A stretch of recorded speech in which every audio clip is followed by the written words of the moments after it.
సచిదానంద సమర్థ సద్గురు సాయి మహారాజ్కి జై. సాయి బిడ్డలందరికీ కూడా సాయినాథన ఆశీర్వాదాలతో మనము గురుచరిత్ర పారాయణం 5వ అధ్యాయంలోకి వచ్చామండి. ఇప్పుడు 5వ అధ్యాయంలోని ఫస్ట్ ప్రస్తావించుకుందాం అండి. శ్రీ గణేశాయ నమః, శ్రీ సరస్వత్యై నమః, శ్రీ గురుభ్యో నమః. ప్రస్తావనకి వెళ్దాం. శ్రీ గురుని మహిమ విని భక్తి కలిగి ఆయన మహిమ గురించి చింతన చేస్తూ ఆయన దర్శనము కోసము తప్పిస్తున్న నామధారకుడికి మొదట స్వప్న దర్శనము, తర్వాత అవధూత ప్రత్యక్ష దర్శనము కలుగుతాయి కదండి. మనము తెలుసుకున్నాం. నామధారకుడికి ఏం చేస్తాయండి, ఆయన ఈ సేవలో ఉంటూ గురు నామస్మరణతో ఆయనకి స్వప్న దర్శనం ఇస్తాడండి. ఆ తర్వాత అవధూతగా కూడా ఆయన ప్రత్యక్ష దర్శనం ఇస్తాడు. ఇది నిర్దిష్టమైన పద్ధతి. రాజు సుమతి కూడా దత్తమహిమ తెలిసి ఆయన భక్తులై అతిథులను ఆయన రూపంగా భావించి సేవిస్తుండగా స్వామి భిక్ష రూపంలో మొదట దర్శనమిచ్చి అనుగ్రహిస్తారు. తపస్వి అయిన ఆత్రి మహర్షికి కూడా దత్తస్వామి మొదట ధ్యానంలో దర్శనమిచ్చి అటు తర్వాతనే మానవాకృతిలో అతిథులుగా ఆశ్రమానికి వచ్చినట్లుగా 16 దత్తావతారాల వృత్తాంతంలో దత్త భాగవతములోని ఉన్నది. చూడండి, ఇక్కడంట మనము తెలుసుకోవాల్సింది ఏంటంటే, తపస్వి అయిన ఆత్రి మహర్షికి కూడా దత్తస్వామి మొదట ధ్యానంలో దర్శనమిచ్చి అటు తర్వాతనే మానవాకృతిలో అతిథులుగా ఆశ్రమానికి వచ్చినట్లు 16 దత్తావతారాల వృత్తాంతంలో దత్త భాగవతములో ఉన్నదటండి. ఇది ఎవరైనా చదవచ్చు, చదువుకున్న అది తెలుసుకుని మనము ఆ భాగవతాన్ని దత్త భాగవతంలో ఉన్నదంట. ఆధునిక యుగంలో కూడా శ్రీ వాసుదేవానంద సరస్వతి స్వామి అనుభవములో అలాగనే ఉన్నది.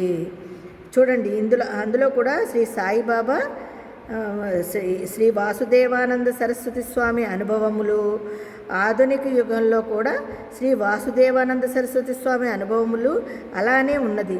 శ్రీ సాయిబాబా అక్కలకోట స్వామి చరిత్రలలో కూడా శ్రీ గురు చరిత్ర, శ్రీ గురుగీత పారాయణ చేసే ఎందరికో మొదట ఆ మహానీయులు స్వప్న దర్శనమిచ్చి అటు తర్వాత వారికి ప్రత్యక్ష దర్శనం లభించడము చూడవచ్చును. నిజమండి, ఇది గురుచరిత్ర కానీ సాయి సచరిత్ర కానీ ఇలాంటి కొన్ని చరిత్రలు మనం తీసుకుంటే నిజంగా స్వప్న దర్శనంలో మనం కూడా ఆ అనుభవాలని అనుభూతుల్ని కూడా పొందొచ్చు. పారాయణ వలన ముముక్షుత్వము, దైవీ సంపద, సద్గురు దర్శనాభిలాష మొదట తీవ్రతరమై సేవించుకోగల సంస్కారము కూడా హృదయానికి కలుగుతుంది. అదండి, గురువుని ఎప్పుడైతే మనము స్మరించడం మొదలుపెట్టామో అసలు మనకి తెలియకుండానే ఆ సంస్కారం అంటే మనలోని ఎక్కువైపోతుంది తీవ్రత. ఇంకా చదువుదాం, ఇంకా తెలుసుకుందాం, గురువు గారి గురించి ఇంకా తెలుసుకుందాం అని మనము తప్పిస్తూ ఉంటాం అన్నమాట. ఈ నిర్దిష్టమైన పద్ధతి విడచి మనకై మనమే సద్గురువు కోసము అన్వేషిస్తే కలి వైపరీత్యము వలన కపట సద్గురువుల బారిన పడడం తథ్యం.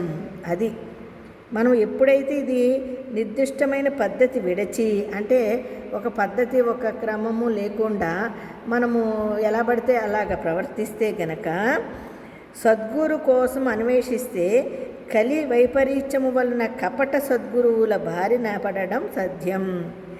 ఒక మహనీయుడు చెప్పినట్లు మనము అజ్ఞులము కనుక మన నిర్ణయం ఆ విషయములో కూడా లోపభూయిష్టంగా ఉండి తీరుతుంది. చూడండి, ఇక్కడ ఏమవుతుందంటే కలి వైపరీత్యం వలన కపట సద్గురువుల బారిన పడడం తథ్యమవుతుంది. ఒక మహనీయుడు చెప్పినట్లుగా మనము ఆజ్ఞులం కనుక మనము నిర్ణయం ఆ విషయములో కూడా లోపభూయిష్టంగా ఉండి తీరుతుంది. అది మనలో ఉండే అజ్ఞానం వలన మన నిర్ణయము ఆ విషయంలో కూడా లోపభూయిష్టంగా ఉండి తీరుతుంది. దత్తానుగ్రహము నామధారక శర్మకు సిద్ధుని దర్శనంగా మాత్రమే కాక ఆయన నిత్యము చదువుకునే శ్రీ గురుచరిత్ర గ్రంథము రూపంలోనూ అందుండి గురులీలలు శ్రవణము చేసే భాగ్యంగానూ లభించింది. ప్రత్యక్షంగా శ్రీగురుని సేవించిన సిద్ధుడు వ్రాసినది కనుక ఆ గ్రంథము యథార్థంగా దాని రూపంలో పారాయణ సమయంలో సిద్ధుడే మనకది చెప్పినట్లవుతుంది. కనుక తగిన శ్రద్ధతో పారాయణం చెయ్యాలి. అదండి ఈ మన ఒక ప్రస్తావనలోకి వెళితే ఎంత అద్భుతంగా ఉందో చూశారు కదా. మనము నిజంగా కూడా అన్నీ తెలుసుకుని గురుపాదాలు పట్టుకుని గురుసేవనే చేసుకుంటే గనక ఎటువంటి భయము ఏమీ ఉండదు.